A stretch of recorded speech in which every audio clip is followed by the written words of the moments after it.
Hai, Assalamualaikum warahmatullahi wabarakatuh. Saya Siti Hajar bersama rakan-rakan saya akan menceritakan atau membahaskan sedikit ringkasan filem daripada filem yang berjudul Ayat-Ayat Cinta 2. Dan Ayat-Ayat Cinta 2 ini sebenarnya merupakan sebuah filem drama keagamaan Indonesia yang dikeluarkan pada 21 Disember 2017.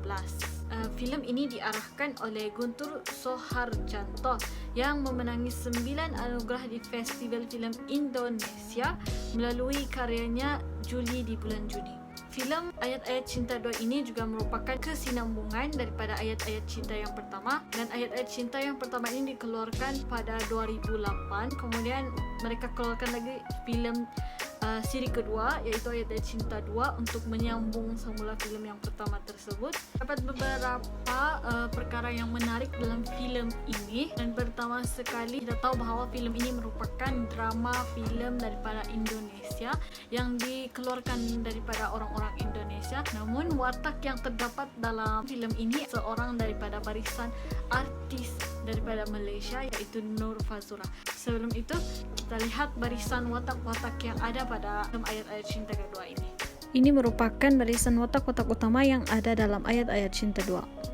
Fedi Nuril sebagai Fahri, Dewi Sandra sebagai Sabina, kemudian Chelsea sebagai Kira, dan Janas sebagai Hulia, dan akhir sekali Nur Fazura sebagai Brenda. Oke, sebelum itu kami akan bagi bintang ataupun kami akan rate sendiri berapa bintang yang kami akan bagi dekat filem ini.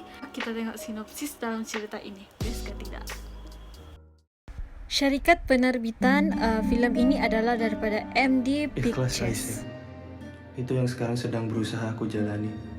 Tapi untuk itu aku butuh kamu. Dalam filem siri kedua ini, Fahri pada ketika ini telah tinggal di Edinburgh dan juga seorang pensyarah di University PF Edinburgh. Maafkan saya, Profesor Fahri. Saya sudah lancang memotong penjelasan Anda tadi. Tidak masalah. Penjelasan Anda bagus. Andaikan kabut Fahri, saya ini Hulia. Kamu lupa? berlarut-larut, He's still available. andaikan hidup Dalam satu hari sudah 2 perempuan menyatakan cintanya. Kalau kamu menganggap saya sebagai saingan kamu, kamu salah. Kamu di sana salah. Keluar. Pergi. Hei, bukan begitu caranya memperlakukan perempuan. Apalagi ibumu sendiri. Kehidupan Fahri seringkali dibebani dengan beberapa sikap jirannya yang tidak menghormatinya ataupun terlalu membenci Fahri kerana Fahri merupakan seorang yang beragama Islam. Mereka menganggap bahawa orang Islam itu adalah teroris dan menganggap merekalah yang membunuh ibu bapa mereka. Kehidupan Fahri juga berubah ketika munculnya saudara Aisyah yang bernama Hulia. Mereka dijodohkan, namun Fahri tetap ragu untuk membuka hatinya kerana dia masih menganggap Aisyah itu masih hidup. Karena apa? Apa udah karena Allah? Tolong doakan istri saya, Aisyah. Seorang wanita yang berpurdah dan mempunyai wajah yang cacat telah ditampung oleh Fahri untuk tinggal bersama mereka, yaitu Sabina. Namun pada akhir cerita ini, dia telah kehilangan Hulia dan mengetahui bahawa Sabina merupakan Aisyah, yaitu isterinya yang dicarinya selama 7 tahun yang lepas. Jalan cerita yang menarik, namun pasti ada kekurangannya. So, apakah kekurangan itu? Di antara kekurangan yang saya dapat dalam filem Ayat-Ayat Cinta ini, apabila Fahri mengajar ataupun semasa acara debat, jadi lebih menarik dekat situ sekiranya Fahri itu bertuturan dalam bahasa Inggeris. Okey, sebabkan dia ada dekat negara luar, jadi memang sepatutnya dia bahasa Inggeris full pun tak apa. Sebab kalau dia cakap bahasa Indonesia, kita tak pasti semua penonton kat situ, semua pelajar kat situ faham dalam bahasa Indonesia. Jadi kalau tak nak nampak berlakon sangat, at least dia adalah penterjemah kan di sebelah ke bila dia cakap Indonesia. Jadi macam tak logik sikit. Macam dia duduk di negara luar, lepas tu dia cakap campur-campur, kejap Inggeris, kejap Indon. Jadi kita tak pastilah semua orang kat situ faham tak. Jadi penonton dekat TV pun macam orang kat situ semua faham ke apa yang Fahri cakap? Seterusnya, part yang saya macam tak puas hati lah. Kenapa Fahri and semua orang yang lain tu tak cam yang tu Aisyah? Kenapa kan? Sebab Aisyah pun sebelum dia menghilang, dia memang dah berpurdah, dah bernikab lah. Tapi kenapa suami sendiri pun tak boleh nak cam tu isteri? Sedangkan tu isteri yang dah lama duduk bersama kan? Macam kenapa tak boleh nak cam suara ataupun gerak isyarat isteri? Macam tu. Macam tak puas hati lah kan? Ataupun bahagian makcik Katrina yang cam tu Aisyah. Kenapa? Sebab makcik tu pun baru je berkenalan dengan Aisyah dengan Fahri sejak dia berpindah dekat Edinburgh tu kan. Jadi macam tak logik lah kan. Kenapa makcik tu boleh cam, suami sendiri tak boleh cam macam tu. Walaupun Aisyah berpurdah tu pun tak boleh cam kan. Kemudian pada bahagian yang Hulia nak suruh dia tukar muka dengan Aisyah tu kan. Okey, situ pun tak logik. Kenapa tak benda biasa je? Just betulkan muka Aisyah tu.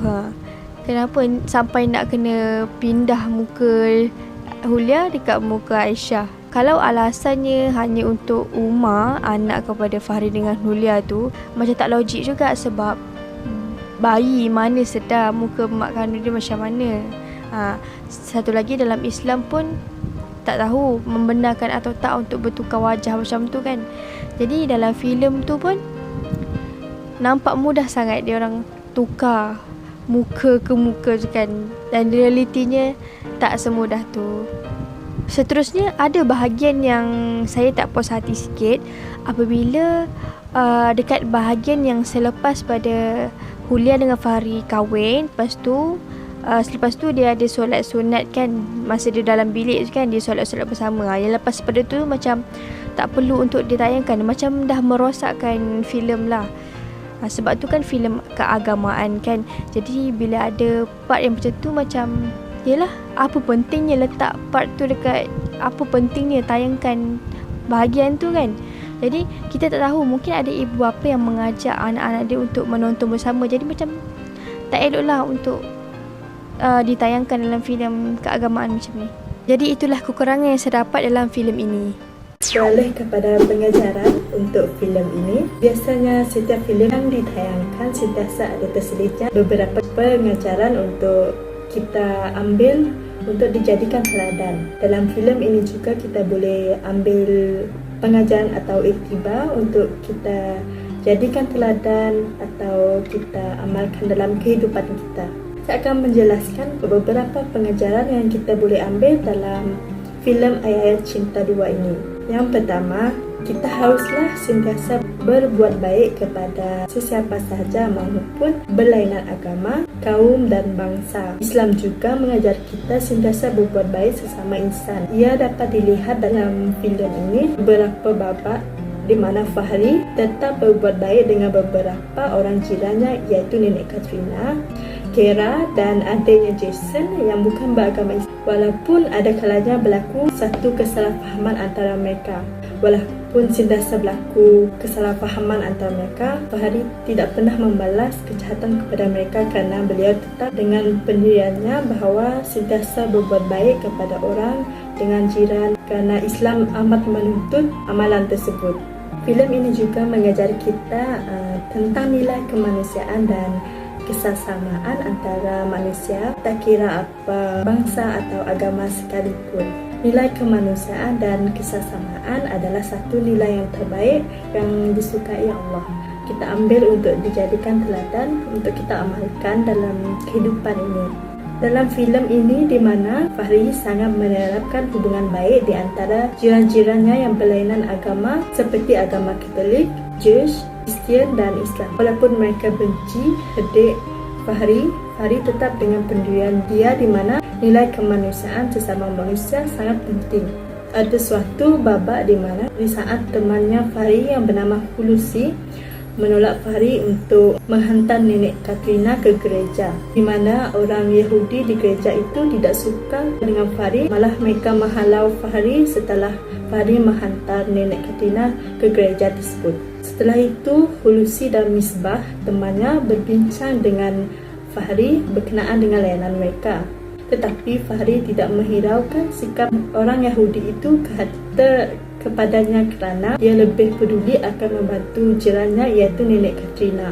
Maupun begitu, Fahri juga berasa kecewa dengan Hulusi yang melayan Nenek Katrina seperti itu. Malah Hulusi mengatakan bahawa nenek itu berbangsa Yahudi dan tidak patut Fahri untuk menolongnya. Fahri mengatakan yang patut dimusuhi adalah Zionis, bukannya Yahudi, karena nenek Katrina itu berbangsa Yahudi. Di dalam bab ini, ia mengangkat kisah yang berlaku di antara Zionis dengan orang Palestin, di mana kita semua tahu yang Zionis melakukan kekejaman kepada Palestin. Ini juga bukan menunjukkan soal keagamaan, tapi ia menunjukkan bahawa nilai kemanusiaan itu penting kerana Zionis menzalimi orang Palestin tetapi Yahudi tidak. Oke guys, tiba di penghujungnya. Seperti yang dijanjikan, kami akan beritahu berapa rating ataupun bintang yang kami akan bagi untuk filem ini. So bagi saya, untuk komen yang positif lah. Sebenarnya Ayat-Ayat Cinta ini merupakan satu filem yang sangat-sangat famous dan sangat-sangat digemari oleh budak-budak remaja. Contohnya sewaktu filem Ayat-Ayat Cinta 1 keluar, meskipun filem tersebut telah keluar semasa saya masih bersekolah rendah, namun ia masih ditayangkan pada umur saya sekolah menengah, iaitu dalam 2015 atau 2016 tidak silap saya. Dan kebanyakannya kawan saya sangat-sangat meminati filem-filem seperti ini. Tambahan lagi, filem ini adalah berunsurkan keagamaan dan boleh memberi kepahaman lah kepada sesiapa yang kurang berilmu dalam agama.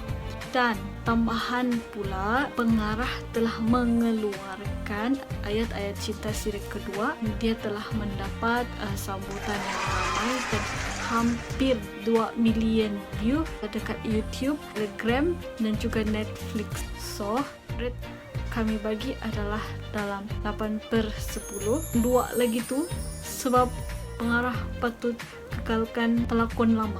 Dalam Ayat-Ayat Cinta yang pertama, watak Aisyah itu pelakon lain, dan dalam filem siri kedua pula watak Aisyah itu pegang oleh pelakon yang lain. Itu juga merupakan komen ataupun serba sedikit komen daripada netizen dan juga kami. Oke, sekian sahaja dari kami. Jangan lupa subscribe, like dan juga share. Bye. Assalamualaikum.